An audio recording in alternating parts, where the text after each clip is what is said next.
The shimmering lights of the Las Vegas Strip once blinded the world to the shadows lurking just inches away, where a man stood at the intersection of American royalty and Hollywood excess. Peter Lawford was the embodiment of that contradiction, a figure whose polished exterior masked a labyrinth of secrets, betrayals, and the crushing weight of being a professional keeper of other people's sins.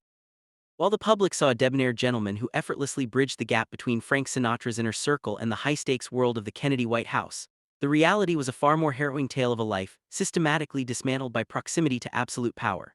For decades, the narrative was neatly packaged as the story of a fallen star, but that version was incomplete, lacking the jagged edges of the truth that his daughter, Victoria, would eventually pull into the light. It is a story that demands we re-examine the mid-century mythos, peel back the layers of carefully curated fame, and confront the uncomfortable truth that behind the laughter and the martinis lay a dark, transactional reality that chewed up those who served it. Born into the aristocratic turmoil of British society, Lawford's very existence was a scandal that required a lifetime of public relations maneuvering to smooth over. He arrived as the son of a decorated general, who was, at the time of Peter's birth, legally tethered to another woman, sparking a frenzy of social stigma that necessitated 2 rapid divorces and a hasty remarriage to restore a semblance of propriety. This early initiation into the world of image management defined his entire trajectory, teaching him that the truth was less important than the narrative one could successfully project to the world. His mother, a woman with iron-willed ambitions for her son, stripped away the rigors of a traditional academic education, replacing math and Latin with the arts of performance and social maneuvering. She was sculpting an icon, not raising a child, and in doing so, she inadvertently hollowed out his sense of authentic self, leaving him perpetually reliant on the approval of external forces to feel grounded. The turning point that cemented his fate occurred at age 14, when a freak accident while sprinting through a glass door left his right arm permanently damaged with nerve impairment. In a family tree dominated by military men and stoic expectations of physical perfection, this injury acted as an immediate disqualifier for the life his father had mapped out for him, effectively forcing his hand into the entertainment industry. Beyond the physical limitation, the loss of a promised inheritance due to his inability to pursue a commission in the armed forces created a lingering financial vulnerability that would shadow his adulthood. Yet history has a way of turning catastrophe into convenience. When the Second World War broke out, this same injury provided him with a crucial exemption, allowing him to stay in Hollywood while his peers departed for the front lines. In that quiet vacancy, a new star found the space to ascend, although he was forever haunted by the fragility of his position. Lawford did not enter the film industry as a hungry outsider, but rather as an impeccably refined product of a European upbringing, wielding an accent and a posture that the studios found immediately bankable. The MGM machine quickly recognized that he could be molded into the quintessential gentleman, a man who possessed a certain continental allure that resonated with post-war audiences looking for an escape into elegance. While he lacked the raw, transformative intensity of the era's greatest method actors, he perfectly occupied the space of the reliable, sophisticated companion, appearing in massive successes like The Picture of Dorian Gray and Easter Parade ***. His rise was calculated and steady, buoyed by the studio's need for a figure who could bridge the gap between high society and popular cinema. But underneath that veneer, he remained a man performing a role that he had been cast in long before he ever stepped onto a soundstage. The transformative moment in his trajectory was not a film role but a marriage certificate, his union with Patricia Kennedy, which effectively merged the disparate worlds of California celebrity and Massachusetts political dominance. This was more than a romantic pairing, it was a strategic integration that placed Lawford at the dinner tables of the most powerful family in America. Suddenly his social currency skyrocketed, and he found himself in the orbit of John F. Kennedy, a position that made him the most enviable man in Hollywood. For those seeking access to the corridors of power, Lawford became the essential gatekeeper, a living, breathing connection to the White House. He was no longer just an actor who could read lines. He was an asset, a man whose presence in a room could open doors that were bolted shut to even the most legendary stars of the silver screen. When Frank Sinatra began the strategic assembly of the Rat Pack, he was not merely recruiting drinking buddies. He was building a syndicate of cultural influence that thrived on an aura of exclusive masculine power. Dean Martin brought the effortless, boozy charm, Sammy Davis Jr. brought the kinetic energy of a multi-talented performer, and Peter Lawford brought the one thing that Sinatra coveted above all else: political access. Sinatra understood that by keeping Lawford in the fold, he was not just entertaining the masses but embedding himself into the infrastructure of the American government. On the surface, the group projected a sense of boundless, improvised freedom, their Las Vegas residencies becoming the ultimate status symbol for the elite. However, this was a carefully constructed ecosystem, where every joke and song was backed by the implicit understanding that they were currently the masters of the cultural zeitgeist. Despite the outward appearance of camaraderie, the internal dynamic of the Rat Pack was a rigid hierarchy, with Sinatra firmly positioned at the zenith of its power structure. Lawford, often relegated to the demeaning nickname of Brother-in Lawford, was a constant reminder of the transactional nature of their friendship. His presence was tolerated and indeed cherished for what he could provide, but he was frequently treated as an outsider, an employee of the system rather than a true equal. In a collective built on the foundation of massive egos and the pursuit of dominance, Lawford's dependence on his political connections was his greatest strength and his ultimate weakness. He was a man who lived at the mercy of Sinatra's moods, constantly performing to ensure his relevance within a circle that viewed loyalty as a commodity to be bought and traded at will. The collapse of this gilded world was triggered by a singular, catastrophic error in judgment involving the logistics of a presidential visit to the West Coast. John F. Kennedy's planned trip provided the perfect stage for Sinatra to solidify his importance, and he invested heavily in physical infrastructure, including a private helipad, to ensure the president stayed at his Palm Springs estate. However, the internal logic of the Kennedy machine, particularly through the eyes of Attorney General Robert F. Kennedy, viewed the association with Sinatra as a looming political liability due to the singer's alleged connections to organized crime. The decision was made to pull the president away from Sinatra's home, and the burden of delivering this stinging rejection fell squarely onto the shoulders of the man caught in the middle, Peter Lawford. When Lawford finally delivered the news to Sinatra, he attempted to couch the abandonment in the sterile language of security concerns, but the impact was seismic and irrevocable. For Sinatra, who had staked his ego and his fortune on the visit as a symbol of his arrival in the highest echelons of power, this was not a security detail. It was a personal, humiliating betrayal. The fallout was swift and violent, famously manifesting in the destruction of the very helipad built to accommodate the president. Sinatra viewed the world in binary terms, loyalty or treason, and in his eyes, Lawford had failed to protect his interests against the Kennedy machine.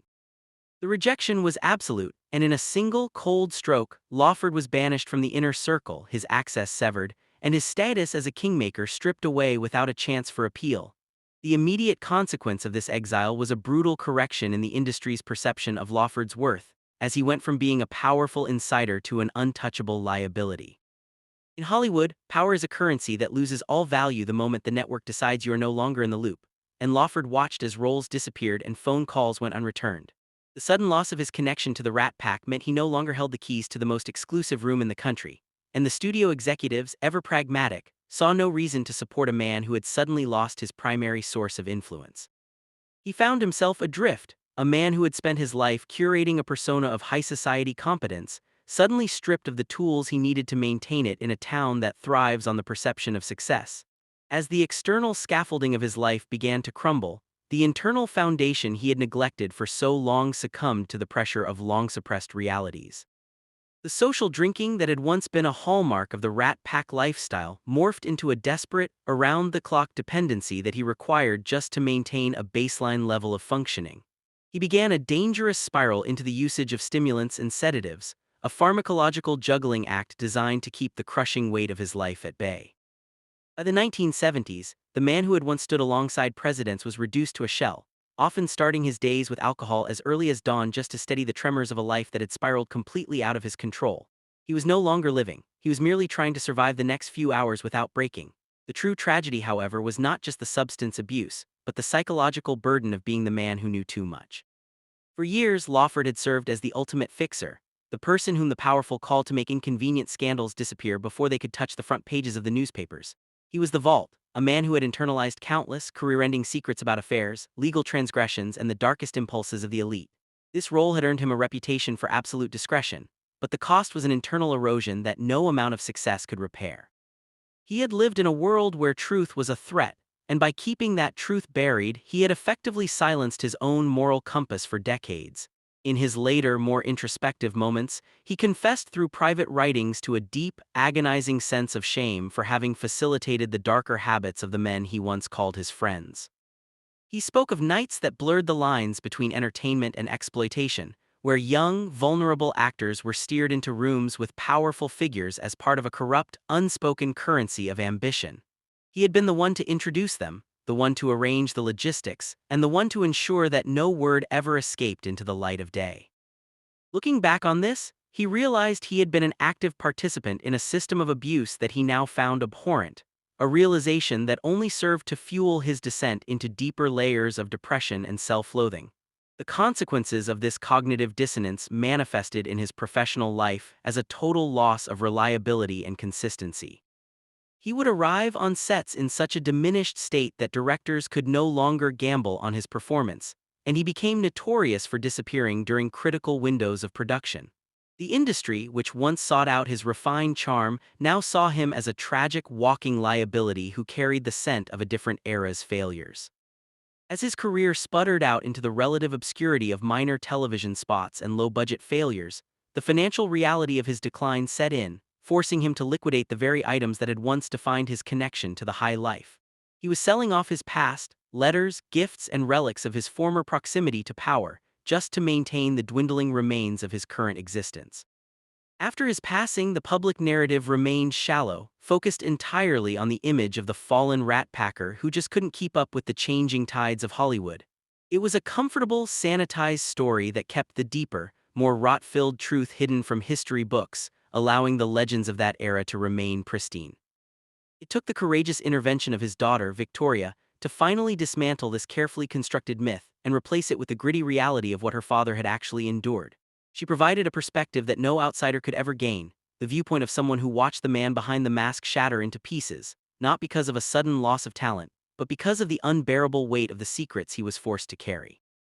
Victoria's account revealed that the glamour of the Rat Pack was a facade that masked a reality of routine, dangerous substance abuse and absolute suffocating control.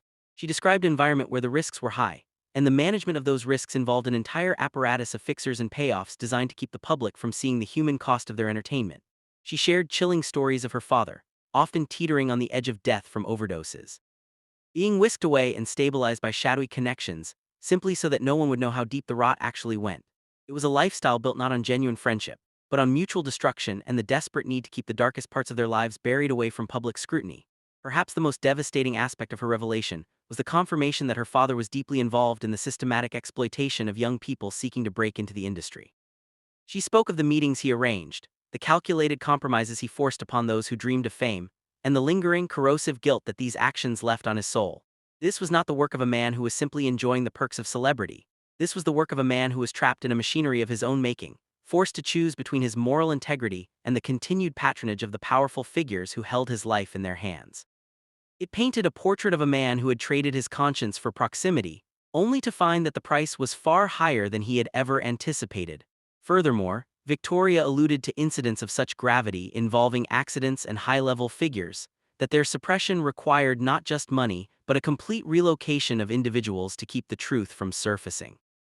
Her father's role in managing these specific, high-stakes cover-ups served as the catalyst for his final breakdown, as he finally realized he had become a prisoner to a system that cared nothing for his humanity. The consistency of these claims, which align with decades of suppressed rumors and the fragmented nature of his eventual fall, makes it impossible to view him as merely a tragic figure who suffered from bad luck or simple addiction. He was, in truth, a victim of a system that demanded total obedience, and then discarded him the moment he ceased to be a useful tool for their interests. Looking back, the legacy of Peter Lawford serves as a chilling case study on the cost of living within the inner sanctum of power when you are not the one holding the sword. He stayed loyal to his protectors until the bitter end, maintaining a silence that protected reputations at the expense of his own life and health. He never once publicly lashed out at the Kennedy family or the members of the Rat Pack, even after they had rendered him obsolete, a final act of devotion that speaks to the level of psychological programming he had been subjected to throughout his life. His story is one of a man who held the keys to the kingdom, only to find that the kingdom itself was a prison built on the foundations of secrets, compromises, and the absolute destruction of the soul. Ultimately, the story of Peter Lawford forces a necessary reassessment of the entire 1960s Hollywood zeitgeist. We are no longer looking at a group of untouchable legends, but at a collection of individuals who operated under a different, far more dangerous set of rules than the public was ever meant to understand. The luster of that era, the elegance of the suits, the charm of the banter, and the perceived excitement of their lives all hide a much more complex and uncomfortable reality. It is a reminder that in the circles of the truly powerful, there is no such thing as a free ride, and the price of admission is often the very thing that makes you human. By acknowledging the full scope of Lawford's life, we finally see him not as a failure, but as a casualty of the very image he spent his life constructing for everyone else.